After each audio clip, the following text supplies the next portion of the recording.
हमारी जो गुफ्तगू कल चल रही थी उसमें चंद एक पॉइंट्स मुझे अच्छे मिले थे। मैंने कहा कि चलें कल वाली गुफ्तगू के हवाले से थोड़े से पॉइंट्स आपसे शेयर कर लेता हूँ।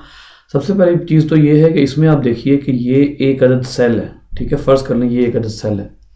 अगर आप इस सेल का सिर्फ वॉल्यूम बढ़ाते हैं और सरफेस एरिया नहीं बढ़ाते, यानी एरिया फॉर एक्सचेंज आप नहीं बढ़ाते, तो क्या होगा कि ये एक क्यूब की शक्ल तो लाजमन इख्तियार कर लेगा, लेकिन इसका जो एक्सचेंज रेट होगा वो बहुत रिड्यूस हो जाएगा, क्योंकि इसका वॉल्यूम बढ़ गया है, इसकी डेंसिटी बढ़ गई है, लेकिन इसका एक्सचेंज रेट उतना नहीं है जितना इसका वॉल्यूम बढ़ गया है।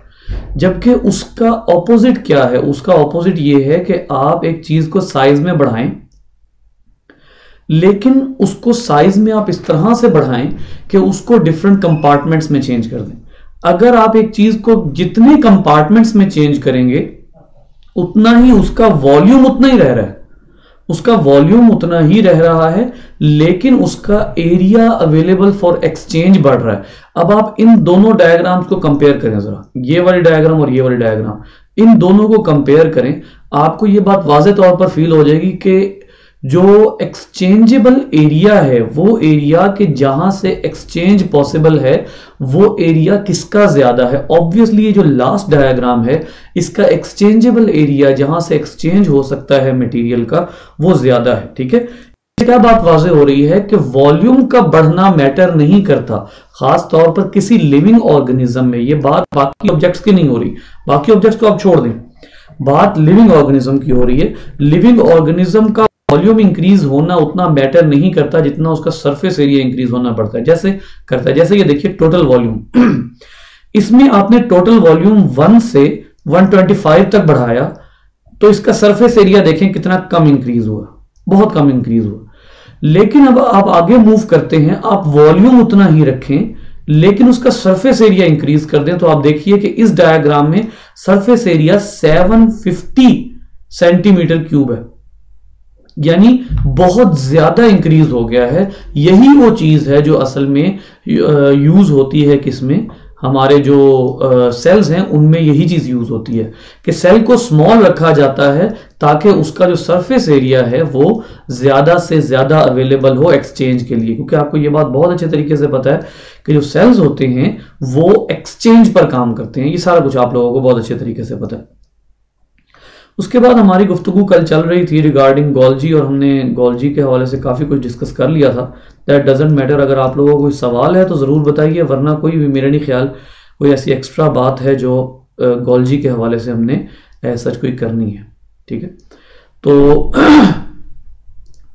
अच्छा, जब बात आती है ना गोल्जी की, तो जो गोल्जी है उसके साथ एक चीज़ लाजिमन एसोसिएटेड होती है और वो होती है लाइसोसोम्स। लाइसोसोम्स, ये लाइसोसोम्स जो हैं ये असल में गोल्जी से ही निकलते हैं। These are originated from Golgi, ठीक है। आप अगर जो है वो फॉर एग्जांपल ये आपकी न्यूक्लियर मेम्ब्रेन है और न्यूक्लियर मेम्ब्रेन के साथ साथ आप एंडोप्लाज्मिक रेटिकुलम बनाते हैं, तो आपको ये बात पता होनी चाहिए, और ऑब्वियसली मेरा ख्याल है कि आपको पता होगी कि ये जो एंडोप्लाज्मिक रेटिकुलम होता है ये बहुत ज़्यादा साथ साथ होता है उसके न्यूक्लियर एनवेलप के, और उसके बाद जो एंडोप्लाज्मिक रेटिकुलम होता है उसकी जो एक ट्रांसपोर्ट सिस्टम होता है वो आगे जाके किससे अटैच होता है, ऑब्वियसली यहाँ पर मौजूद होता है गोल्जी, ठीक है। और इसको हम जो है वो गोल्जी का सिस फेस कहते हैं। सिस फेस के हवाले से एक छोटी सी एक्सप्लेनेशन सुन लीजिए बेटा। सिस फेस वो होता है असल में जो टूवर्ड्स एंडोप्लाज्मिक रेटिकुलम, ठीक है, टूवर्ड्स एंडोप्लाज्मिक रेटिकुलम होना उसका ज़रूरी है, क्योंकि अवे जो है वो तो ट्रांस कहलाता है, ठीक है। तो उसके साथ साथ फिर मैंने आपको ये कहा था कि जैसे जैसे आप जो है वो नीचे की तरफ मूव करते हैं गोल्जी में, तो वेजिकल्स जो हैं वो मेच्योर होती चली जाती हैं। आपने जिस वेजिकल को जितना मेच्योर करना होता है आप वहां से उसको रिमूव कर सकते हैं। फॉर एग्जाम्पल ये वाला जो है वो मोस्ट मेच्योर वेजिकल है, ये वाली मोस्ट मेच्योर, यहां से मेच्योर होकर अब जो भी वेजिकल होगी वो यहां से रिमूव हो जाएगी, ठीक है। लेकिन सबसे लीस्ट मेच्योर ये वाला एरिया जिसको सिस फेस कहेंगे, फिर उसके बाद स्टेप बाय स्टेप मेच्योरेशन होगी, ठीक हो गया। अब यहां से दो तरह की वेसिकल्स जो हैं उनको डिस्कस करना बहुत इंपॉर्टेंट है। एक वेसिकल है जिसको हम अभी डिस्कस करेंगे फौरी तौर पे, उसके बाद जो है फिर हम एक और डिस्कस करेंगे, और उसके आगे जो है अगर हमें टाइम मिला तो ज़रूर उसके अलावा गोल्जी से बाहर भी निकलेंगे। देखिए, गोल्जी जो है वो दो तरह की ऐसी इंपॉर्टेंट चीज़ें बनाता है जो किसी भी सेल की ज़रूरत होती हैं, किसी भी सेल की ज़रूरत हो सकती हैं। एक तो गोल्जी बनाता है वैक्यूल्स, ठीक है, और ये वैक्यूल्स जो हैं ये एक्चुअली किसी भी सेल में हो सकते हैं, चाहे आप जो है वो इसको बात करें एनिमल सेल की, चाहे आप बात करें प्लांट सेल की, चाहे आप प्रोकैरियोटिक यूकैरियोटिक, प्रोकैरियोटिक तो गलती से कह दिया, हर तरह के यूकैरियोटिक सेल में वैक्यूल लाजमन मौजूद होता है, ठीक है। तो दूसरी तरह की वेसिकल जो बनती है वो लाइसोसोम्स है। लाइसोसोम जो हैं वो ऐसे छोटे छोटे वेसिकल्स हैं जो असल में जिनकी जो प्लाज्मा मेम्ब्रेन का, जिनकी जो मेम्ब्रेन कंपोजिशन होती है, अब ये मेम्ब्रेन है, ठीक है, ये मेम्ब्रेन है। अच्छा, एक बात ज़हन में रखिए कि आप मेम्ब्रेन बाउंडेड ऑर्गेनेल किसको कहते हैं? मेम्ब्रेन बाउंडेड ऑर्गेनेल उसको कहते हैं जिसकी membrane composition similar to our plasma membrane हो। माइटोकॉन्ड्रिया और क्लोरोप्लास्ट के अलावा जिस मेम्ब्रेन की कंपोजिशन हमारी प्लाज्मा मेम्ब्रेन से मिलती जुलती होगी, सिर्फ वो ऑर्गेनेल क्या कहलाएगा? मेम्ब्रेन बाउंडेड कहलाएगा। ये बात मैंने क्यों की है? ये बात करने का एक मकसद है। आप देखिए, बैक्टीरियल सेल है ना, बैक्टीरियल सेल में कुछ ऑब्जेक्ट्स होते हैं जिनको आप कहते हैं गैस वेसिकल। अब वेसिकल का क्या मतलब होता है? वेसिकल का मतलब यह होता है कि कोई भी मेम्ब्रेन बाउंडेड चीज, ठीक है। अब अगर आप कहते हैं कि प्रोकैरियोटिक सेल में मेम्ब्रेन बाउंडेड, तो ये तो हो ही नहीं सकता।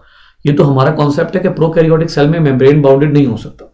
आगे इसमें चेंज आए, साइंटिस्ट कोई और डेफिनेशन दे दें, वो एक अलग बात है। साइंस में हमेशा ओपन शॉट है। लेकिन वो जो गैस वेसिकल बैक्टीरिया में होती है ना, वो गैस वेसिकल, उनकी कंपोजिशन वो नहीं होती जो प्लाज्मा मेम्ब्रेन की होती है। यहां पे हम क्या बात करते हैं? यहां पे हम जितनी वेसिकल्स की बात कर रहे हैं, उन तमाम वेसिकल का ताल्लुक जो है असल में वो ऐसी उन तमाम वेसिकल की जो आउटर बाउंड्री है वो असल में हमारी प्लाज्मा मेम्ब्रेन से सिमिलर है, जिसकी वजह से हम कहते हैं कि ये जो ये मेम्ब्रेन बाउंडेड है, इस वजह से, ठीक है। अभी जो लाइसोसोम है, इनके अंदर एक खास फैमिली ऑफ एंजाइम होती है। ये जो फैमिली ऑफ एंजाइम है, इनको आप स्पेसिफिकली क्या कहते हैं? इनको आप स्पेसिफिकली हाइड्रोलिटिक एंजाइम्स कहते हैं, ठीक है, हाइड्रोलिटिक एंजाइम्स। ये एंजाइम्स ऐसे एंजाइम्स हैं जो किसी भी तरह की खास तौर पर डाइजेशन करने में अपनी जो है वो महारत रखते हैं, डाइजेशन करने में। और एक बात याद रखिए, ये एंजाइम, इनकी एक और बहुत इंपॉर्टेंट प्रॉपर्टी है, वो ये है कि ये एसिडिक पीएच में वर्किंग करते हैं। खास तौर पे इनकी पीएच की रेंज गालिबन 4 to 6 होती है। ये एसिडिक पीएच में वर्किंग करेंगे। इसका क्या मतलब है? जब तक लाइसोसोम के अंदर की पीएच एसिडिक नहीं होगी, लाइसोसोमल एंजाइम एक्टिवेट नहीं होंगे। इसके बारे में मैं आपको एक चीज बताता हूं जो कि हमने आगे पढ़नी भी होगी, लेकिन एक थोड़ा सा आइडिया जो है वो लाइसोसोम के बारे में ले लीजिए कि ये जो लाइसोसोम है, जब इसने फॉर एग्जाम्पल कोई बैक्टीरिया जो है वो इंगल्फ कर लिया, एग्जाम्पल ले लीजिए, इसने कोई बैक्टीरिया जो है वो इंगल्फ कर लिया। अब जब ये बैक्टीरिया इंगल्फ करेगा तो एक तरफ लाइसोसोमल एंजाइम मौजूद है। फॉर एग्जाम्पल ये मैं बना देता हूं, ये एंजाइम है, ठीक है, और ये जो है वो बैक्टीरिया है। अब ये एंजाइम जो है ये इस बैक्टीरिया पे जाने के लिए सिर्फ और सिर्फ तब एक्टिवेट होगा जब आप इसमें क्या ऐड करेंगे? इस वेसिकल में बाहर से आप H पॉजिटिव आयंस देंगे। जैसे ही बाहर से आप H पॉजिटिव आयंस देंगे तो इसका एनवायरनमेंट क्या होना शुरू हो जाएगा? एसिडिक। और एसिडिक का नतीजा क्या निकलेगा कि यहां पर एंजाइम इनएक्टिव से एक्टिव होकर इस बैक्टीरिया को खत्म करेगा। यहां पर एक बात सुन लीजिए कि अगर ये लाइसोसोम में से ये एंजाइम इन केस एक्सीडेंटली ये एंजाइम जो है ये बाहर आ जाता है, अगर ये बाहर आ जाता है, कम्स आउटसाइड, तो ये एक एंजाइम इतना डेंजरस नहीं है, ठीक है, नॉट डेंजरस। वाई? आपको बहुत अच्छे तरीके से पता है कि ये डेंजरस इसलिए नहीं है क्योंकि जो ये जो आपका साइटोप्लाज्म है, इसकी जो पीएच होती है वो ऑलमोस्ट न्यूट्रल होती है। Cytoplasm pH is neutral. तो जब आप कहते हैं कि साइटोप्लाज्मिक पीएच जो है वो न्यूट्रल है, तो इसका क्या मतलब है कि एक एंजाइम बाहर आ जाए खैर है, लेकिन अगर ये ज्यादा सारे एंजाइम लाइसोसोम से निकल के बाहर आ जाते हैं तो ये हमारे साइटोप्लाज्म को बहुत ही ज्यादा नुकसान पहुंचा सकते हैं अगर ज्यादा आ जाए, क्योंकि थोड़ी बहुत पीएच इंक्रीज किसी वजह से अगर हो जाती है या डिक्रीज एसिडिटी की तरफ आ जाती है तो फिर ये एंजाइम जो है ये अच्छी खासी डिस्टर्बेंस और डिस्ट्रॉइंग का बायस करते हैं। ठीक है, अब इन एंजाइम का काम क्या होता है? सबसे पहले इन एंजाइम का काम होता है फेगोसाइटोसिस, और फेगोसाइटोसिस जो है वो किन में होती है ये आप लोग जो है वो देख सकते हैं। फेगोसाइटोसिस एनिमल लाइक प्रोटिस्ट्स में होती है। एनिमल लाइक प्रोटिस्ट कोई आपके जहन में है तो जल्दी से आंसर कीजिए।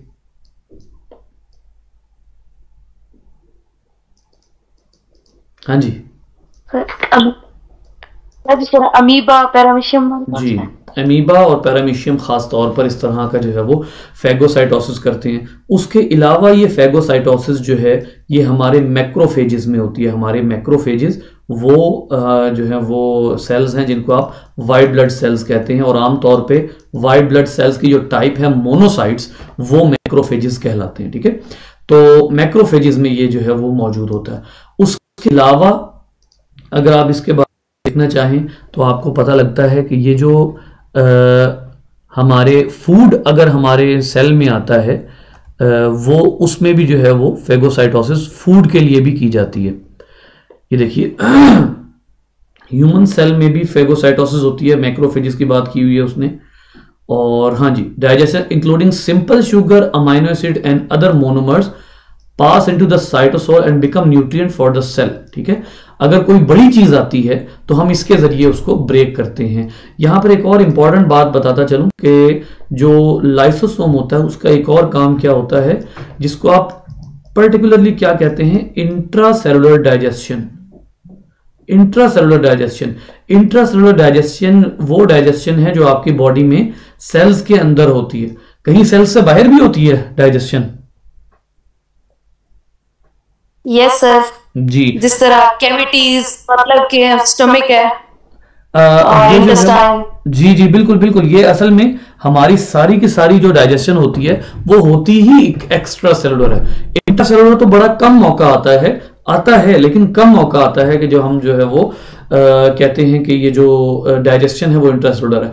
मेन डाइजेशन जो हम पढ़ा करते हैं आमतौर पर वो एक्स्ट्रा सेलुलर डाइजेशन होती है। पहले मटेरियल को तोड़ लिया फिर उसको एब्जॉर्ब कर लिया, तो ये जो है वो इस डाइजेशन में भी काम आते हैं। यहां पर अब एक और चीज जो है उसमें मैं डायग्राम बनाने में टाइम नहीं लगाऊंगा, यहीं से समझ लेते हैं इस डायग्राम से। ये देखिएगा आमतौर पर होता क्या है कि कोई भी ऐसी चीज जो कि हमारे सेल के अंदर एंटर हो, either it is bacteria, either it is food, lipid droplet, कुछ भी है, क्या होता है कि आप जो है वो कोई भी चीज इनटेक करनी होती है। अब याद रखिए लाइसोसोम कब काम आएगा? लाइसोसोम तब काम आएगा जब आपने किसी बड़ी चीज को तोड़ना होगा। फर्ज करें ग्लूकोज आता है, अब ग्लूकोज को तोड़ने की क्या जरूरत है? ग्लूकोज को तो तोड़ेगा वो एंजाइम जो होगा जो है हेक्सोकाइनेज, वो उसमें फॉस्फेट लगाएगा, फिर उसकी आइसोमराइजेशन होगी। ग्लूकोज तो आखिरी हद है ना, आपने जब ग्लूकोज से एनर्जी निकालनी है वो वहां पे बात आ जाती है। लेकिन अगर आपने ग्लूकोज नहीं लिया बल्कि कोई और चीज इंटेक कर ली है, फैट ड्रॉपलेट्स इंटेक कर लिए, पॉलीसेकेराइड इंटेक कर लिया या कुछ ऐसा हुआ, अब ऐसी सूरत में क्या होगा कि वो चीज जो है वो हमारे सेल में डिफ्यूज होकर तो आने से रही, क्योंकि वो मैक्रोमोलिक्यूल है, चाहे वो बैक्टीरिया कुछ भी है, मैक्रोमोलिक्यूल है। इसलिए हमारा सेल सबसे पहले तो उसकी इंटेक करेगा by the forming of food vacuole. ये फूड वैक्यूल जो है ये बन जाएगा। ठीक है, जब ये फूड वैक्यूल बन जाएगा तो फूड वैक्यूल बन जाने के बाद ये फूड वैक्यूल एक सिग्नल होगा टुवर्ड्स लाइसोसोम, और लाइसोसोम इसके साथ आकर अटैच हो जाएगा।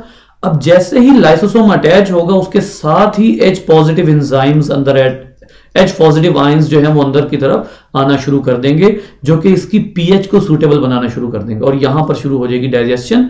डाइजेशन के बाद उस फूड वैक्यूल को ब्रेक करके उसके अंदर से जो है वो जो भी या तो उसके अंदर यूजफुल मटेरियल होंगे या उसके अंदर वेस्ट्स होंगे वो बाहर निकाल लिए जाएंगे। वेस्ट्स की क्या फेट होती है वो बाद की बात है। ठीक है, और इसी तरीके से लाइसोसोम ऑटोफेगी में यूज होते हैं। ऑटो का मतलब होता है सेल्फ, अब ये जो सेल्फ है ये असल में अपने ही ऑर्गेनल्स को खत्म करना है। होता क्या है कि अगर एक ऑर्गेनल जो है वो बहुत अरसे तक एक वर्किंग कर रहा है और उसके अंदर कोई प्रॉब्लम आ गया है, कोई जीन डिस्टॉर्ट कर गया है या कुछ ऐसा प्रॉब्लम आ गया है, तो उसके एंजाइम की वर्किंग खत्म हो जाएगी और वो बेकार हो जाएगा। अब क्या होगा कि उसके बेकार होने के नतीजे में लाइसोसोम जो है वो एक खास केमिकल मैसेजिंग के थ्रू इसके साथ जाके अटैच होगा और इनको भी एंगल्फ कर देगा। ठीक है, अब हमारा जो होता है ना, ये हमारा जो सेल होता है वो एक दिन में कई बार इस तरह के काम करता है। एक वीक में, एक खास स्टेटमेंट लिखी हुई है आपकी बुक में कि एक वीक में कई कई बार जो है वो इस तरह का काम किया जाता है कि लाइसोसोम जो है वो कभी मैक्रोमोलिक्यूल्स को ब्रेक कर रहा है। चले एक जो है वो केस एज्यूम करते हैं। आप लोगों को अच्छे तरीके से पता होगा कि जैसे मैंने भी एक दफा डिस्कस किया था कि एक चीज है एडिपोज टिश्यू। अब ये एडिपोज टिश्यू जो है ये एक ऐसा टिश्यू होता है जो कि फैट ड्रॉपलेट्स को डिपॉजिट करता है, फैट ड्रॉपलेट्स। अब जब भी सूटेबल टाइम आएगा, आपने फैट्स जो हैं उनको ब्रेक करना होगा एनर्जी के लिए, तो आपकी फैट ड्रॉपलेट जो है, जो फैट डिपॉजिटेड होगी, उस फैट को ब्रेक करने के लिए जो पहला एक्शन लेगा वो लाइसोसोम होगा। ठीक है, इसी तरीके से बहुत से माइटोकॉन्ड्रिया हैं, बहुत से और हमारे सेल के वोर्न आउट पार्ट्स हैं, बैक्टीरिया वगैरह है, उनको खत्म करने के लिए हमेशा जो हेल्प ली जाती है वो लाइसोसोम से ही ली जाती है। ठीक है, सो ये जो है वो बहुत ही स्पेशलाइज्ड ऑर्गेनल है। यहां पर देखिएगा कि the lysosome become engorged with indigestible material which begins to interfere with, हाँ अगर इसकी एबनॉर्मेलिटी आ जाए, डिजीजेज आ जाए, तो क्या होता है कि वो फैट डेपोजिशन शुरू हो जाती है। जैसे इस डिजीज का नाम लिखा हुआ है, ये आपने यकीनन एफएससी में इसका नाम देखा होगा। ये देखिए, ड्यूरिंग ऑटोफेगी अ डैमेज्ड ऑर्गेनल और small amount of cytosol become surrounded by a double membrane and a lysosome fuses with the outer membrane of this vesicle. वो फटाफट उसको सराउंड कर लेता है और सराउंड करके उस वॉर्न आउट ऑर्गेनल को या डैमेज ऑर्गेनल जो है उसको खत्म कर देता है। एक और बात यहां पे आपके जो है वो आपसे करनी है, वो क्या है कि ये जो भी वेसिकल्स यहां से निकलती है ना, फॉर एग्जांपल यहां से दो वेसिकल्स निकली, एक ये वेसिकल निकली, एक ये वेसिकल निकली। अब गोल्जी क्या करता है, गोल्जी इन वेसिकल्स पे टैग लगाता है। फॉर एग्जाम्पल अगर वो इस वेसिकल पे टैग लगाएगा फास्फोरस का, तो शायद ये एक सिग्नल होगा कि इसने आउटसाइड द सेल मूव करना है, आउटसाइड द सेल। अगर ये फास्फोरस का टैग लगाएगा, और अगर ये टैग लगाएगा हाइड्रोक्सिल का, तो हो सकता है कि इसने इनसाइड द सेल एक्शन करना हो। यानी जो गोल्जी है वो अपनी वर्किंग के हिसाब से टैग लगाता जाता है। इसी तरीके से जो लाइसोसोम है, ऑब्वियसली वो सेल से बाहर नहीं जाते। वो क्यों नहीं जाते? क्योंकि उनके ऊपर टैग लगा होता है कि इसको, ये अगर मेम्ब्रेन के करीब आए तो इसको सेल के बाहर नहीं जाने देना, टैग लगा हुआ है। ठीक है, तो ये बड़ी इंपॉर्टेंट चीज है। अगर वो टैग आप हटा देते हैं, देन इट सर्टेनली मींस कि वो किसी ना किसी तरह की प्रॉब्लम कॉज कर सकता है। और इसी तरीके से जो सेल के बाहर भेजनी है चीज, अगर गोल्जी उसके ऊपर टैग ना लगा सके, ऑब्वियस सी बात है कि वो फिर जो है वो सेल से बाहर नहीं जा सकेगा। ठीक है, तो ये जो है वो फंक्शनिंग, ये गोल्जी की बहुत इंपॉर्टेंट फंक्शनिंग होती है। इसके बाद आ जाइए जी, नेक्स्ट है वैक्यूल। बहुत जो है वो आप लोगों को अच्छे तरीके से पता है कि जो वैक्यूल्स हैं ये हमारे गोल्जी से ही निकलते हैं। ठीक है, और इनका काम ज्यादातर स्टोरेज होता है। इनका काम जो है उसके अलावा ऑस्मो रेगुलेशन होता है। ये जो हमारे ये जो यूनिसेलुलर ऑर्गेनिज्म होते हैं उनमें इनका काम ऑस्मो रेगुलेशन होता है। ठीक है, और उसके अलावा इनका काम जो है वो सॉल्ट रेगुलेशन भी होता है, जिसको आप ऑब्वियसली ऑस्मो रेगुलेशन में ही काउंट करते हैं। ठीक है, तो ये जो वैक्यूल है, इसमें एक तो आपने अभी पढ़ा, कौन सा वाला, वो वैक्यूल मैं आपको दिखा देता हूं। एक वैक्यूल यही वाला है जो आपने अभी पढ़ा, ये, इसको फूड वैक्यूल कहते हैं। ये जो सेल में एंटर हो गया ना, अब आप इसको फूड वैक्यूल कहते हैं। ठीक है, फूड वैक्यूल ये मेम्ब्रेन में, क्योंकि हमारी ही मेम्ब्रेन में बंद है, लिहाजा इसको आप मेम्ब्रेन बाउंडेड ऑर्गेनल कहते हैं और ये फूड वैक्यूल कहलाता है। तो इसी तरह से कुछ खास किस्म के वैक्यूल्स होते हैं जिनको अब हम पढ़ेंगे, जैसे कॉन्ट्रैक्टाइल वैक्यूल्स हैं। कॉन्ट्रैक्टाइल वैक्यूल्स जो हैं इनका काम वो है जो कि मैंने यहां दूसरे नंबर पर लिखा है, यानी ऑस्मो रेगुलेशन। और ऑस्मो रेगुलेशन में भी खास तौर पर वाटर जो है, ये कॉन्ट्रैक्टाइल वैक्यूल क्या करता है, अगर थोड़ा सा मैं आपको यहां पर आइडिया दूं कि ये जो कॉन्ट्रैक्टाइल वैक्यूल होता है, for example this is an amoeba, ठीक है, तो ये उसका न्यूक्लियस है। जो कॉन्ट्रैक्टाइल वैक्यूल होता है ये इस तरह से वाटर इनटेक शुरू करता है, वाटर इनटेक करते करते ये अपना साइज बढ़ाता है और आखिरकार आकर प्लाज्मा मेम्ब्रेन के साथ फ्यूज हो जाता है। प्लाज्मा मेम्ब्रेन, क्योंकि इसकी अपनी कंपोजिशन भी प्लाज्मा मेम्ब्रेन है, ये प्लाज्मा मेम्ब्रेन के साथ फ्यूज होता है और साथ ही वाटर को बाहर मूव करवा देता है। तो ये बहुत ही ज्यादा जो है वो इंपॉर्टेंट फिनोमिना है, क्योंकि ये सेल जो हैं आपको बहुत अच्छे तरीके से पता है कि कंपैरेटिवली इनके अंदर वाटर स्टोरेज कैपेसिटी ज्यादा नहीं होती, और एमीबा ऑब्वियसली एनिमल है तो इसके अंदर सेल वॉल भी नहीं है, तो अगर बहुत ज्यादा वाटर आ जाता है तो इनकी जो है वो ब्रेक डाउन हो जाएगी। तो इस वजह से जो है फिर ये कॉन्ट्रैक्टाइल वैक्यूल यूज करते हैं।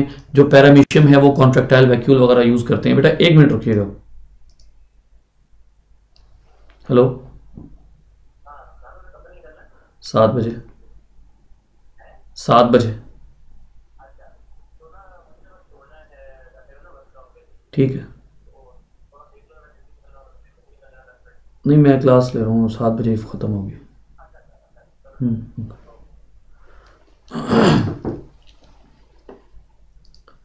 जी सॉरी। सो ये हम बात कर रहे थे कॉन्ट्रैक्टाइल वैक्यूल के हवाले से। इसी तरीके से जो वैक्यूल्स हैं उनमें स्टोरेज भी होती है, ठीक है।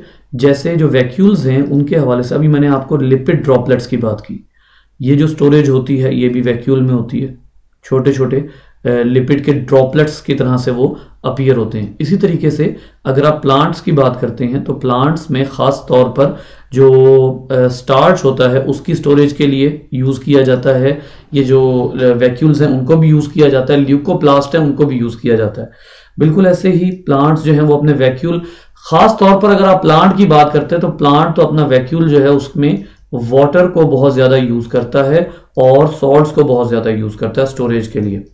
लेकिन उसके साथ साथ अगर आप प्लांट में जायजा लेते हैं तो plants use vacuole for their support. अपना जो सपोर्ट होती है, बॉडी सपोर्ट जो होती है प्लांट की, उसके लिए यूज करता है। मैं ज्यादा डिटेल में नहीं जाऊंगा। अगर आप ये देखते हैं कि 2 प्लांट सेल एक दूसरे के पास पड़े हुए हैं, ये एक प्लांट सेल है और ये दूसरा प्लांट सेल है, ये दोनों प्लांट सेल एक दूसरे के क्लोज पड़े हुए हैं, 3 सेल बना लेते हैं।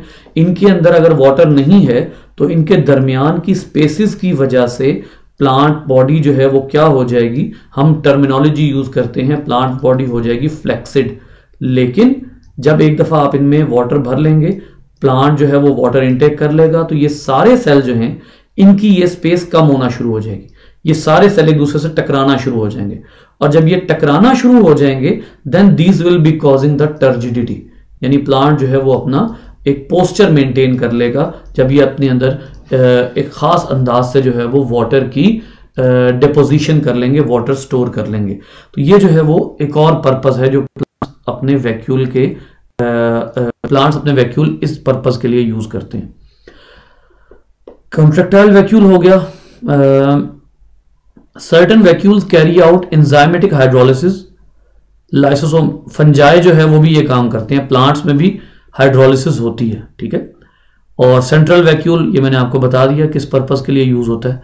सो ये टोटल वो सिस्टम है जो हमने कल जिसको नाम दिया था एंडोमेम्ब्रेन सिस्टम, यानी मेम्ब्रेन टू मेम्ब्रेन किसी भी चीज का ट्रांसपोर्ट होना। अब देखिए एंडोप्लाज्मिक रेटिकुलम है, वहां से प्रोटीन निकली थी मेम्ब्रेन में बंद होके, उसने साइटोसोल को टच नहीं किया था। जो आपका मैसेंजर आरएनए न्यूक्लिक वहां से निकला, न्यूक्लियस से निकला, वो डायरेक्ट कहां पर आया, एंडोप्लाज्मिक रेटिकुलम पे।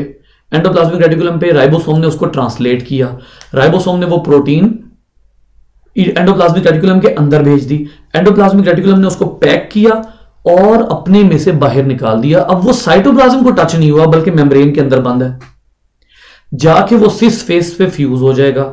फिर मेच्योरिटी होगी। अब जब वो गोल्जी से निकलेगा अभी भी वो मेम्ब्रेन के अंदर है, और जब वो सेल से बाहर जाएगा तब भी वो मेम्ब्रेन के जरिए ही सेल के एंड तक जाएगा, और उसको कॉन्जुगेटेड मॉलिक्यूल बना के या प्रोटीन जोड़ देंगे उसके साथ या लिपिड जोड़ देंगे और फिर सेल से बाहर निकाला जाएगा। तो ये जो मेम्ब्रेन के अंदर बंद होकर मेम्ब्रेन टू मेम्ब्रेन सिस्टम चलता है, इसको आप कहते हैं एंडोमेम्ब्रेन सिस्टम। अब लाइसोसोमल एंजाइम्स हैं, वो भी मेम्ब्रेन के अंदर बंद है, साइटोसोल में नहीं आए, तो इस वजह से आप इस कंप्लीट सिस्टम को एंडोमेम्ब्रेन सिस्टम कहते हैं। ठीक है, ये एक बड़ा डिटेल सिस्टम है। और मैं क्योंकि एज ए टीचर भी आप लोगों की यहां पर जो है वो ट्रेनिंग करना चाह रहा हूं, तो बेटा अगर आप लोग एफएससी पढ़ा रहे हैं तो बच्चों को बेझिझक बताया करें कि फलां चीज गलत लिखी हुई है या फलां चीज को समझाने के। अब गोल्जी, आई एम श्योर कि अगर आप गोल्जी एफएससी से पढ़ते हैं then you can never make the student completely understand that what is a Golgi.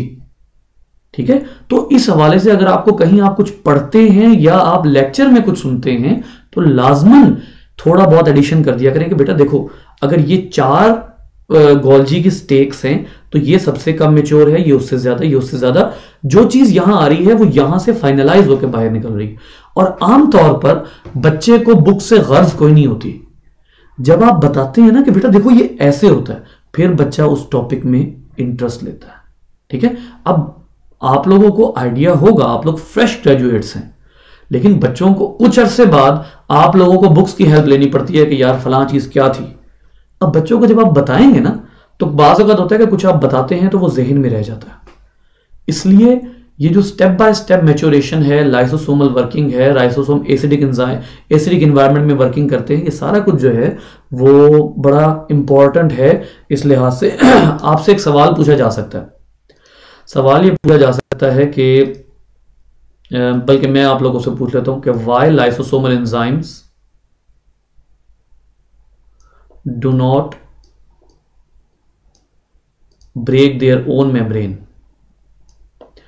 अंदर है ना वो, तो फिर वो अपनी मेम्ब्रेन क्यों नहीं ब्रेक कर देते? बाहर तो मेम्ब्रेन ही है, प्रोटीन है, लिपिड है, तो वो जिस मेम्ब्रेन में खुद बंद है उसको ब्रेक क्यों नहीं कर देते? जी कोई जवाब देगा?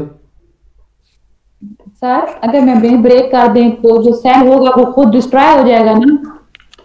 तो ये इससे इसीलिए ये भी कहते हैं कि सुसाइड इफेक्ट भी कहते हैं। जी बिल्कुल ठीक है, आपकी बात ठीक है समीना, लेकिन आपकी बात के जवाब में मैं ये कहूंगा कि इंजाइम को तो इससे गर्ज नहीं है।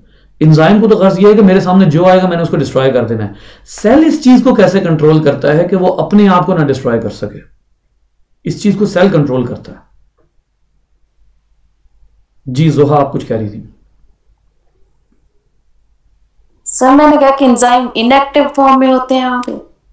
पहला जवाब जो सही है वो ये है कि एंजाइम्स इनएक्टिव होते हैं जब तक उनको एसिडिक एनवायरनमेंट नहीं मिलता, लेकिन जैसे ही वो एक्टिवेट हो जाएंगे, ठीक है, पहला तो ये हो गया ना कि वो इनएक्टिव होते हैं। भाई उनके अंदर फर्ज करें बैक्टीरिया आ गया, ठीक है, और वो एक्टिवेट हो गए, तो अब तो वो एक्टिवेटेड है, तो एक्टिवेटेड फॉर्म में वो क्यों नहीं जो है वो उसको डिस्ट्रॉय करते? तो इसका जवाब आपकी कैम्बल में लिखा हुआ है कि the protein composition, the protein bonds of membrane are not the substrate for those enzymes।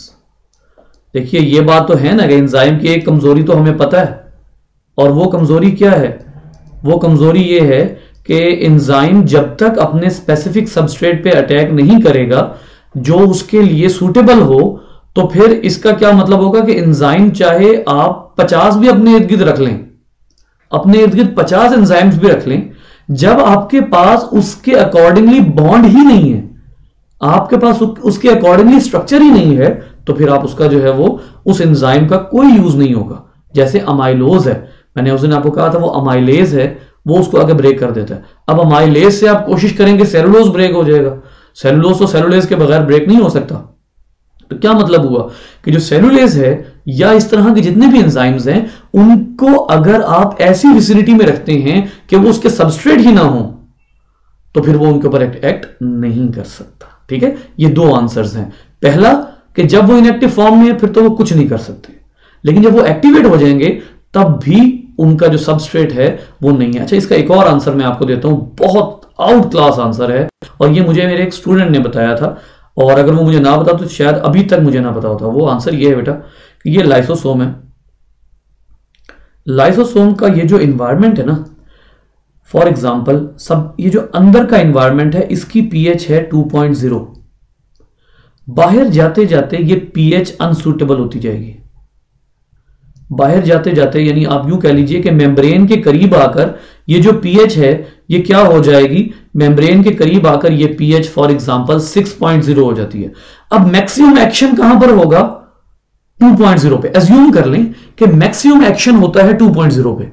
अब अगर बाहर की तरफ आता जाएगा तो एंजाइम इनएक्टिव होते जाएंगे, यानी एंजाइम ने मेम्ब्रेन के ऊपर कब आकर एक्शन करना है, जब एंजाइम और मेम्ब्रेन का कांटेक्ट होगा तभी वो एक्शन करेंगे ना। तो इसका क्या मतलब हुआ कि पीएच की लेयर्स बना दो, सबसे सूटेबल पीएच रखो सबसे अंदर। आपको पता है स्टमक में भी ऐसा ही होता है, स्टमक में सबसे सूटेबल पीएच सबसे अंदर होती है, और ऐसी पीएच जो एंजाइम को इतना सपोर्ट नहीं करती वो स्टमक की वॉल्स के पास होती है। बिल्कुल ऐसे ही जो लाइसोसोम है उसकी सेंट्रल पीएच मोस्ट सूटेबल होती है, और जो क्लोजर टू मेम्ब्रेन होती है वो ऐसी पीएच होती है जिससे लाइसोसोमल एंजाइम इनएक्टिव हो जाते हैं और वो मेम्ब्रेन को कुछ नहीं कर सकते। ठीक है, तो ये जो चीज है इससे अब आप समझ लीजिए कि अब आपके पास 3 पॉइंट्स हो गए। नंबर 1 इनएक्टिव, नंबर 2 एक्टिवेट हैं लेकिन सबस्ट्रेट नहीं है। ठीक है, नंबर 3 अगर वो सबस्ट्रेट हैं भी फिर भी पीएच लेयरिंग जो है वो उस एंजाइम को क्या कर देती है, इस काबिल नहीं रहने देती कि वो उसकी मेम्ब्रेन को डिस्ट्रॉय कर सके। सो ये 3 पॉइंट्स हैं, ये आप जिसको भी बताएंगे ऑल 3 आर करेक्ट। ठीक है, ये जो है वो अब हमें जानना जरूरी होता है और ये बताना भी बड़ा अच्छा होता है। बच्चों को बताएं, जरा थोड़ी सी क्रिएटिविटी पैदा हो, बच्चों को भी पता लगे कि ये कैसे हो रहा है। बेटा ये एंडोमेम्ब्रेन सिस्टम जो है ये कंप्लीट यहां पर, सॉरी इस डायग्राम में देख लीजिए, कंप्लीट एंडोमेम्ब्रेन सिस्टम यहां मौजूद है।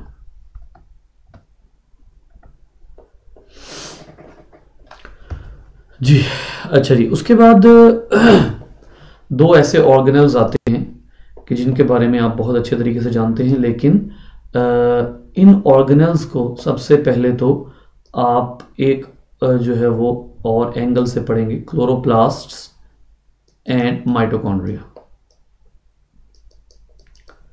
अब ये जो सबसे पहले तो एक और चीज, बीइंग ए टीचर, इसका आपको बड़ा ख्याल रखना है।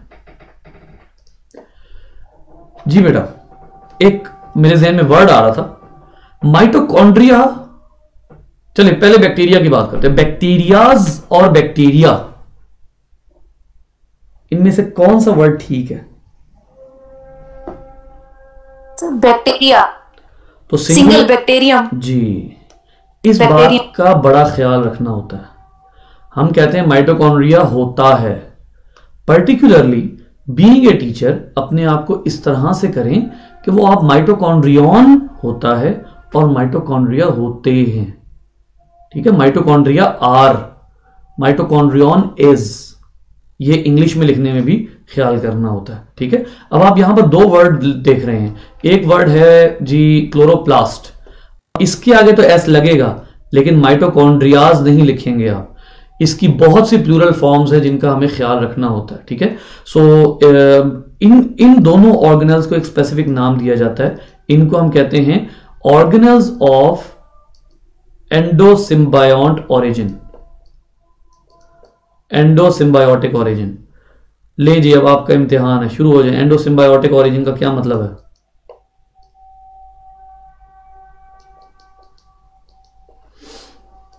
सर इसमें हम ये कहते हैं कि एक ऑर्गेनिज्म वो एक दूसरे, मतलब एक सेल है ना, ये एक ऑर्गेनिज्म हम कह ले वो दूसरे ऑर्गेनिज्म के अंदर रह रहा है और उन दोनों को जो है वो बेनिफिशियल है रिलेशनशिप। जी, इसमें हम जिस तरह बैक्टीरिया हमने पढ़ा था माइटोकॉन्ड्रिया का, कि जब ओरिजिनेट हुए थे तो एक सेल ने दूसरे सेल को इनगल्फ किया था और वो उसके अंदर जाके वो माइटोकॉन्ड्रिया बन गया था। एवोल्यूशनरी थ्योरी में आपका आंसर ठीक है बेटा, शाबाश। एवोल्यूशनरी थ्योरी जो होती हैं, एवोल्यूशनरी पर्सपेक्टिव से अगर आप देखते हैं तो 2 तरह की जो थ्योरीज हैं वो आपके सामने आती हैं कि जो प्रोकैरियोट है वो यूकैरियोट कैसे बन गए।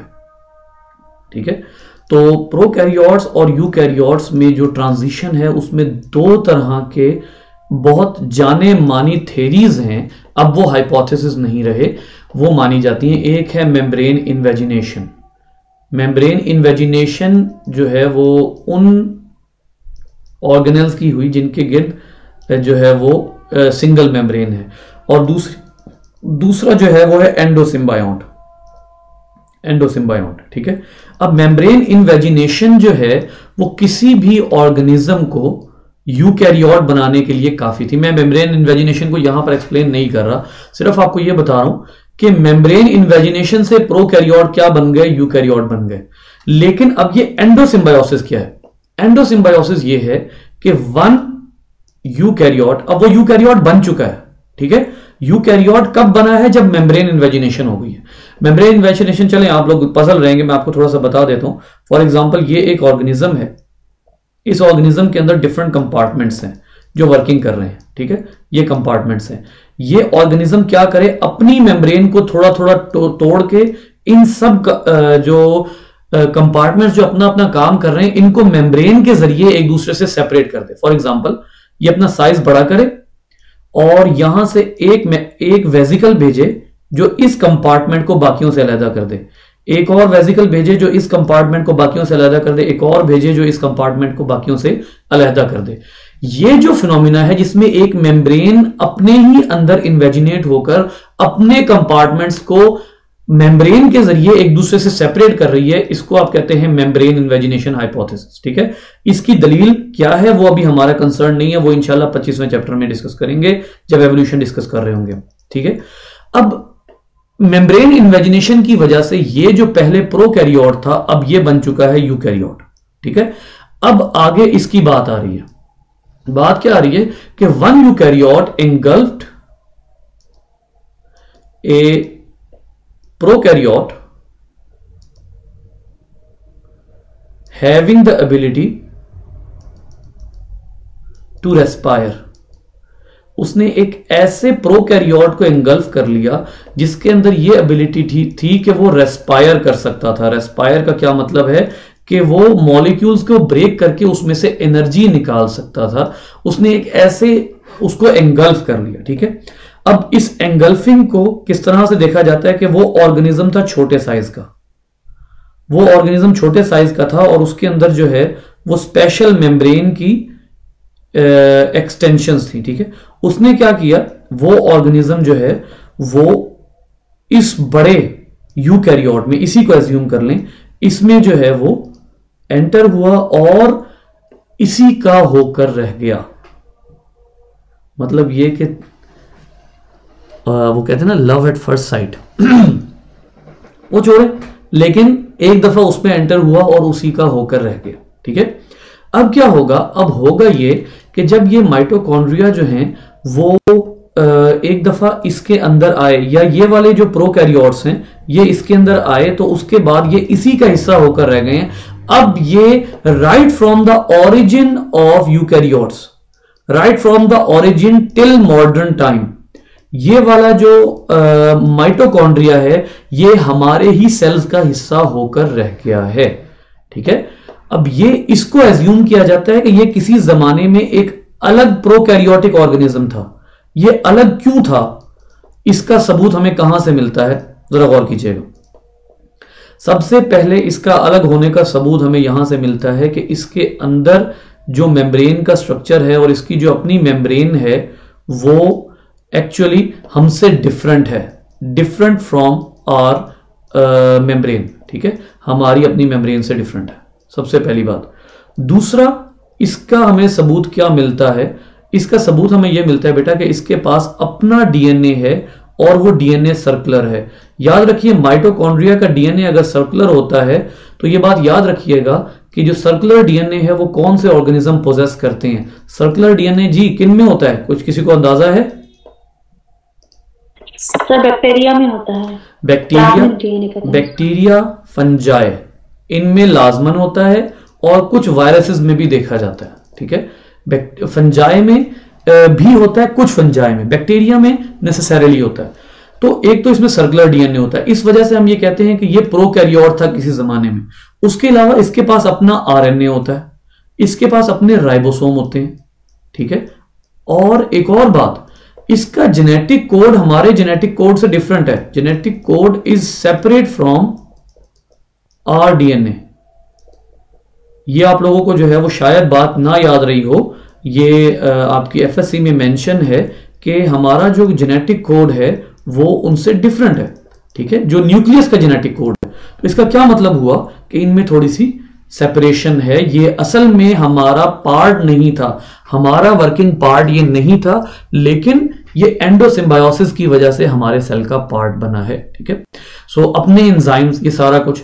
इसी तरीके से जब आप क्लोरोप्लास्ट की बात करते हैं तो क्लोरोप्लास्ट के बारे में कहा जाता है कि ये थोड़ा सा लेंस शेप का ऑर्गेनल होता है, ठीक है। इसकी भी डबल मेम्ब्रेन होती है। माइटोकॉन्ड्रिया की बात करें तो इसकी जो अंदर की मेम्ब्रेन है वो बाहर की मेम्ब्रेन से बड़ी होती है। फोल्ड्स होते हैं सरफेस एरिया ज्यादा करने के लिए, और फोल्ड्स को आप कहते हैं क्रिस्टी, ठीक है। इसकी जो इनर मेम्ब्रेन होती है उसकी कुछ एक्सटेंशंस होती हैं जिनको आप थाइलाकॉइड कहते हैं। इसकी एक्सटेंशंस होती हैं मेम्ब्रेन की जिनको आप थाइलाकॉइड कहते हैं। और ये जो थाइलाकॉइड हैं ये असल में जब एक दूसरे के ऊपर तले आ जाती हैं तो फिर आप उसके पूरे बंडल को ग्रेनम का नाम देते हैं। तो ये जो मेम्ब्रेन की इन्वेजिनेशन है, ये मेम्ब्रेन, अब ये मेम्ब्रेन ही है जिसके एक्सटेंडेड पार्ट्स जो हैं ये वाले थाइलाकॉइड हैं और इनके अंदर फोटोसिंथेसिस होती है। जो अलग बात है वो क्या है कि इनके पास भी अपने अपने डीएनए वगैरह सारा कुछ है। तो इनको आप क्या कहते हैं? इनको आप कहते हैं semi autonomous organelles. Semi autonomous मतलब ये जो है वो हमारे सेल पर डिपेंड नहीं करते, ये सेल्फ डिपेंडेंट होते हैं। एक तो आप इनको सेल्फ रेप्लिकेटिंग कहते हैं ना, सेमी ऑटोनोमस होता है कि बिल्कुल सेपरेट बॉडी है, सेपरेट बॉडी यानी इनके ऊपर किसी का इख्तियार नहीं चल सकता, अपनी मर्जी से ये जो है वो अपना काम कर सकते हैं, अपना डीएनए रेप्लिकेट कर सकते हैं, अपना नंबर बढ़ा सकते हैं, अपने आप को जो है वो डिस्ट्रॉय कर सकते हैं, अपने आप को बाइनरी फिशन के जरिए सेपरेट कर सकते हैं। इस तरह से इनके अंदर ये जो एबिलिटीज हैं, इस वजह से आप इनको सेमी ऑटोनोमस का नाम देते हैं। अभी तक हम सिर्फ सेल्फ रेप्लिकेटिंग सुनते आए हैं। तो ये जो दोनों, इनको आप ऑर्गेनल्स ऑफ एंडोसिम्बायोटिक ऑरिजिन जो हैं वो कहते हैं। एक एक करके इन दोनों को अब हम डिस्कस करेंगे। स्लाइटली हमने माइटोकॉन्ड्रिया को डिस्कस कर लिया है और खास तौर पर इसमें बहुत ज्यादा बातें हैं भी नहीं डिस्कस करने वाली। दो चार चीजें आप लोगों के इल्म में लाकर जो है वो आगे चलूंगा। जो माइटोकॉन्ड्रिया है इसके हवाले से बेटा सबसे पहले एक बात जो है वो आप याद रखिए कि जो माइटोकॉन्ड्रिया है उसकी जो इनर मेम्ब्रेन है उसके अंदर कुछ छोटे छोटे पार्टिकल्स होते हैं जिनको क्या कहते हैं?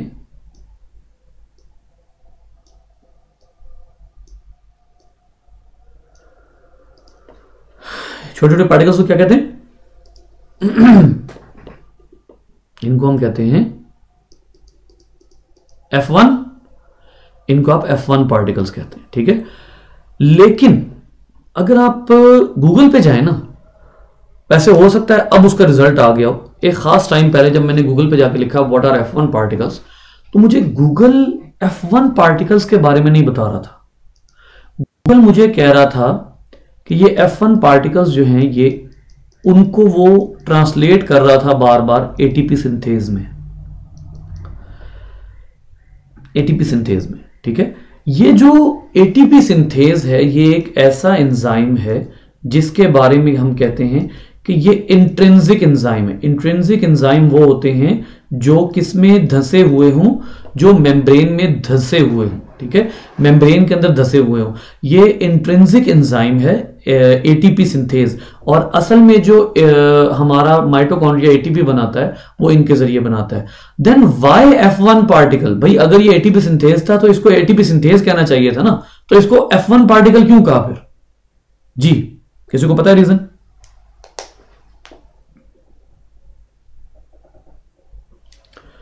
नहीं सर, हमें नहीं पता। ले जी, इसकी जो रीजन है वो ये है बेटा कि जब आप इसको मैग्नीफाई करते हैं तो आपको पता ये लगता है कि ये जो एक एंजाइम है इसकी दो डोमेन्स हैं। एक डोमेन है जो सेल के अंदर है और एक डोमेन है जो सेल से बाहर है। सेल मेम्ब्रेन, प्लाज्मा मेम्ब्रेन, ठीक है। एक डोमेन है जो प्लाज्मा मेम्ब्रेन के अंदर है, यानी अगर मैं कहूं कि ये प्लाज्मा मेम्ब्रेन है, ये जो ब्लैक कलर की बाउंड्री है ये प्लाज्मा मेम्ब्रेन है, ठीक है। और जो बाहर वाला हिस्सा है वो प्लाज्मा मेम्ब्रेन से बाहर है। तो बायोकेमिस्ट्री में ये पूरा एक एंजाइम है, ये सिंगल एंजाइम है, ठीक है। और ये जो सिंगल एंजाइम है, इस पूरे सिंगल एंजाइम की दो डोमेन्स हैं या दो फ्रैक्शंस हैं। एक फ्रैक्शन जो अंदर होती है इसको आप कहते हैं F0 या F0 पार्टिकल, F0 या F0 पार्टिकल इसको कहते हैं। और इस एंजाइम की वो डोमेन या वो फ्रैक्शन या वो पार्ट जो मेम्ब्रेन से बाहर आ जाता है उसको आप F1 पार्टिकल कहते हैं, ठीक है। ये असल में बायोकेमिस्ट्री की डिवीजन है। बायोकेमिस्ट्री के लिहाज से हम इस एंजाइम को 3 डायमेंशनल स्ट्रक्चर के हिसाब से 2 हिस्सों में अलग अलग पढ़ते हैं, तो इस वजह से इसको F1 पार्टिकल कहा जाता है। बट एक्चुअली ये पूरा एंजाइम ये एटीपी सिंथेज होता है, ठीक है। एक तो ये बात जो है इसके बारे में वो इंपॉर्टेंट है। दूसरा ये कि इसकी जो रीजन्स होते हैं, ये वाला रीजन मैट्रिक्स है, ये इनर मेम्ब्रेन है, ठीक है, ये आउटर मेम्ब्रेन है। लेकिन जो बहुत इंपॉर्टेंट रीजन है वो ये दरमियान वाला है जिसको हम कहते हैं इंटर मेम्ब्रेन स्पेस। इसमें एक ऐसा स्टेप होता है कि जिसके बगैर आपका माइटोकॉन्ड्रिया के अंदर होने वाला, माइटोकॉन्ड्रिया के मैट्रिक्स में कौन सा साइकिल होता है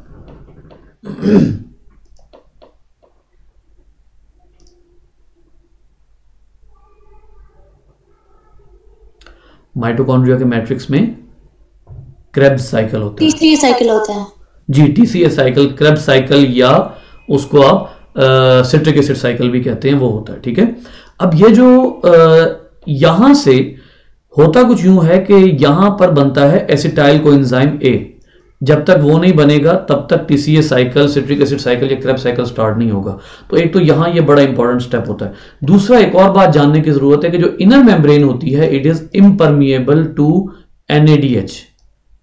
ये NADH से इम्परमिएबल होती है, और ये NADH से इम्परमिएबल होती है इस वजह से जो आप ATPs कहते हैं, कभी आप कहते हैं 36, कभी आप कहते हैं 34, कभी आप कहते हैं 38, ये जो वेरिएशन है नंबर की, ये इस इम्परमिएबिलिटी की वजह से आती है। जो इनर मेम्ब्रेन है वो NADH को, पूरा NADH ना बाहर जाने देती है ना अंदर आने देती है।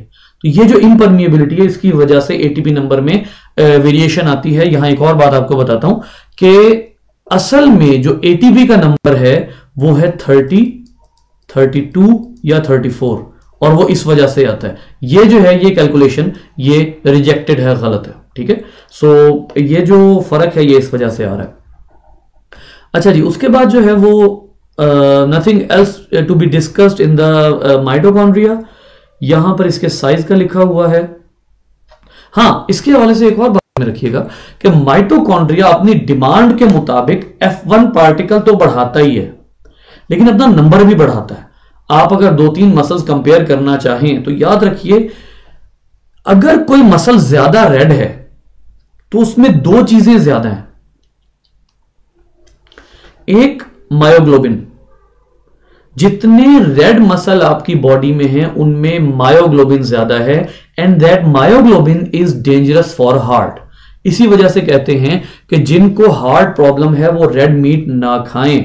मायोग्लोबिन एक प्रोटीन है जो कि हार्ट के, उसके कुछ पार्ट्स होते हैं जो हार्ट में जाकर एसोसिएट होते हैं और प्रॉब्लम क्रिएट करते हैं। वो इंशाल्लाह आपसे रिसर्च पेपर डिस्कस करूंगा। मैंने कुछ अर्सा पहले पढ़ा था लेकिन मेरे ज़हन से पॉइंट मिस हो रहे हैं। इतना मुझे याद है कि मायोग्लोबिन यानी red meat is dangerous for heart, ठीक है। दूसरी चीज, अगर कोई ऐसा मीट है जो रॉट हो गया, जो डिकम्पोज हो गया है, और उसके अंदर आपको ब्राउन कलर नजर आ रहा है, तो इसका मतलब यह है कि वो ब्राउन कलर असल में माइटोकॉन्ड्रिया का है। रॉटन मीट में अक्सर आपने देखा होगा ब्राउनिश हो जाता है। वो ब्राउनिश इसलिए होता है कि माइटोकॉन्ड्रिया का कलर ब्राउन होता है, रस्टी कलर होता है, जंग वाला कलर होता है। और यह भी बता दूं कि माइटोकॉन्ड्रिया का कलर रस्टी क्यों होता है। वो इसलिए होता है क्योंकि माइटोकॉन्ड्रिया के अंदर आयरन बहुत ज्यादा होता है, और आयरन जो है वो जहां नजर आएगा वो रस्टी नजर आएगा। तो वो जो ऑक्सीडाइज्ड आयरन है वो क्योंकि रस्टी नजर आता है, लिहाजा अगर तो मायोग्लोबिन हट गया है और पीछे ब्राउन मीट रह गया है तो वो असल में माइटोकॉन्ड्रिया है। अब मैं जो असल बात की तरफ आने लगा था, अपने हार्ट मसल को पूरी बॉडी के किसी भी मसल से कंपेयर कर लें, हार्ट मसल्स में mitochondria compare to other muscles ज्यादा होंगे। क्यों? एक्टिविटी बहुत ज्यादा है। अगर आप एथलीट हैं तो आपके हार्ट के मसल्स के माइटोकॉन्ड्रिया भी उतने ही बढ़ जाएंगे, आपकी लेग्स की मसल्स के भी। और अगर आप कोई ऐसा स्पोर्ट कर रहे हैं जो हैंड्स यूज कर रहा है तो हैंड के मसल्स में भी माइटोकॉन्ड्रिया उतने ही ज्यादा इंक्रीज हो जाएंगे। ठीक है, तो ये अपना नंबर इंक्रीज कर सकते हैं। बिल्कुल ऐसे ही थोड़ी डिस्कशन कर लेते हैं, बहुत ज्यादा बातें जो है इस हवाले से। ये जो थाइलाकॉइड है क्लोरोप्लास्ट के हवाले से, उसमें मैं आपको एक बात बताता हूं यहां पर कि थाइलाकॉइड जो है वो एक छोटी सी मेम्ब्रेन की एक्सटेंशन है। याद रखिए, एक कंफ्यूजन आपको हो सकता है बच्चे भी दें, और यकीनन देंगे आपको, कि अगर बैक्टीरिया के अंदर फोटोसिंथेटिक बैक्टीरिया होते हैं ना, ऑटोट्रॉफ बैक्टीरिया होते हैं, फोटोसिंथेटिक होते हैं, अगर बैक्टीरिया के अंदर थाइलाकॉइड मेम्ब्रेन है, then why bacteria is a prokaryote? क्योंकि मेम्ब्रेन बाउंडेड ऑर्गेनल तो आ गया, थाइलाकॉइड मेम्ब्रेन तो आ गई, तो फिर आप उसको प्रोकैरियोट क्यों कह रहे हैं? इसका आंसर क्या होगा? बैक्टीरिया में थाइलाकॉइड होंगे तो वो फोटोसिंथेसिस करेगा ना, थाइलाकॉइड बहुत जरूरी है। थाइलाकॉइड जो है उसकी अभी जरूरत आपको बताता हूं मैं, लेकिन हैं, और अगर हैं तो फिर वो प्रोकैरियोट क्यों हो गया बेटा? सर क्योंकि थाइलाकॉइड को क्या नाम है, क्लोरोप्लास्ट है, ये टोटली एक मेम्ब्रेन है जिसके मतलब ऑर्गेनल है जिसके अंदर थाइलाकॉइड है। तो थाइलाकॉइड तो मेम्ब्रेन बाउंडेड में, वहां तो अलग अलग होते ना। आई थिंक प्रोकैरियोटिक में मैंने ये सवाल किया था, मैं खुद ही भूल गई। नहीं, पता क्या है, ये जो थाइलाकॉइड होते हैं ये असल में जो प्लाज्मा मेम्ब्रेन है ना बैक्टीरिया की, उसकी एक्सटेंशन है, मेम्ब्रेन एक्सटेंशन है। ठीक है, तो ये प्रॉपर ऑर्गेनल नहीं है। जो थाइलाकॉइड है अगर ये बैक्टीरिया के अंदर है तो ये ऑर्गेनल नहीं है, ये सेपरेट ऑर्गेनल नहीं है, ये प्लाज्मा मेम्ब्रेन की ही एक्सटेंशन है जो कि ऑर्गेनल बन गई, जो कि थाइलाकॉइड मेम्ब्रेन थोड़ी सी अलग से नजर आती है। यानी इसका क्या मतलब हुआ कि आप ये नहीं कह सकते कि थाइलाकॉइड मेम्ब्रेन कोई मेम्ब्रेन बाउंडेड ऑर्गेनल है, आप ये जरूर कह सकते हैं कि thylakoid membrane is extension of plasma membrane. तो इस वजह से वो थाइलाकॉइड मेम्ब्रेन इस बात का क्राइटेरिया नहीं है कि बैक्टीरिया यूकैरियोट हो सकता है।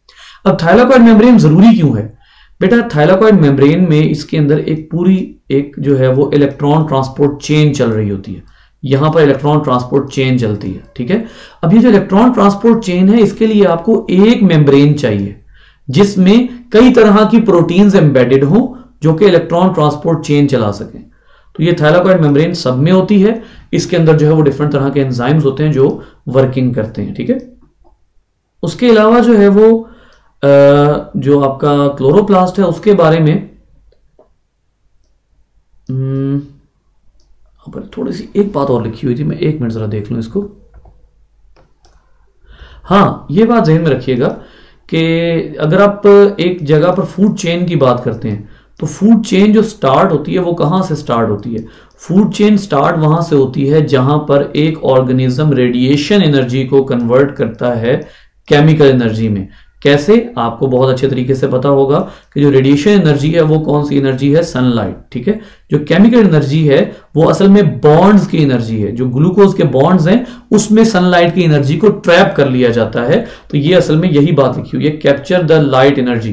ठीक है, और उसके बाद ये जो केमिकल एनर्जी है ये ट्रेवल करती है किसमें? ये ट्रेवल करती है फूड चेन में। ठीक है, तो ये जो है वो असल में फूड चेन का कॉन्सेप्ट है और एनर्जी ट्रेवल करवाने का कॉन्सेप्ट है।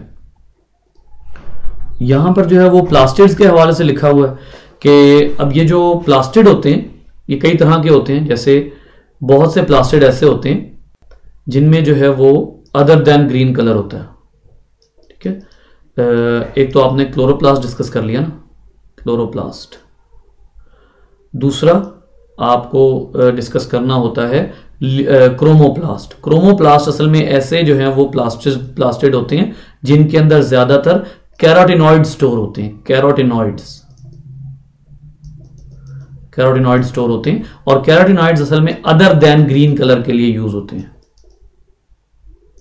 कि अदर देन ग्रीन कलर कोई भी आपने कलर देना हो वो कैरोटिनॉइड्स के जरिए दिया जाता है। तीसरा प्लास्ट होता है ल्यूकोप्लास्ट। ल्यूकोप्लास्ट आमतौर पर एक तरह से जितने भी आप जो है वो रंग बिरंगे फल वगैरह खाते हैं ना, खास तौर पे जो जमीन से निकाल के गाजरें वगैरह खाते हैं आप, वो असल में उनमें ल्यूकोप्लास्ट होता है। और ल्यूकोप्लास्ट जो है वो तीनों तरह की चीज स्टोर कर सकता है। अमाइलोज वाला भी होता है, ये फैट भी स्टोर कर सकता है, और ये जो है वो प्रोटीन भी स्टोर कर सकता है। ये जड़ों में होता है, ठीक है, ये तीनों चीजें स्टोर कर सकता है। तो ये ल्यूकोप्लास्ट आमतौर पर ये काम करता है, ठीक है। और ल्यूकोप्लास्ट ही वो होता है जिसमें आप जो है वो अगर कहें कि अनप्लेजेंट टेस्ट वाले जितने केमिकल्स होते हैं वो इन्हीं में स्टोर किए जाते हैं। हर्बीवोर्स को दूर रखने के लिए आपको ये अच्छी तरह पता होगा कि हर्बीवोर्स बहुत से प्लांट्स की तरफ नहीं जाते, उनका फल नहीं खाएंगे, वो चीज नहीं खाएंगे। क्यों? उन्होंने ल्यूकोप्लास्ट में कुछ ऐसे केमिकल स्टोर किए होते हैं जो उस प्लांट को नुकसान तो नहीं पहुंचाते, लेकिन जब आप उसको खाते हैं तो बिटर टेस्ट आता है। तो वो ल्यूकोप्लास्ट की वजह से है, उसके अंदर ऐसे केमिकल स्टोर्ड हैं, खासतौर पर अनियन वगैरह, ठीक है जी। बेटा कोई सवाल?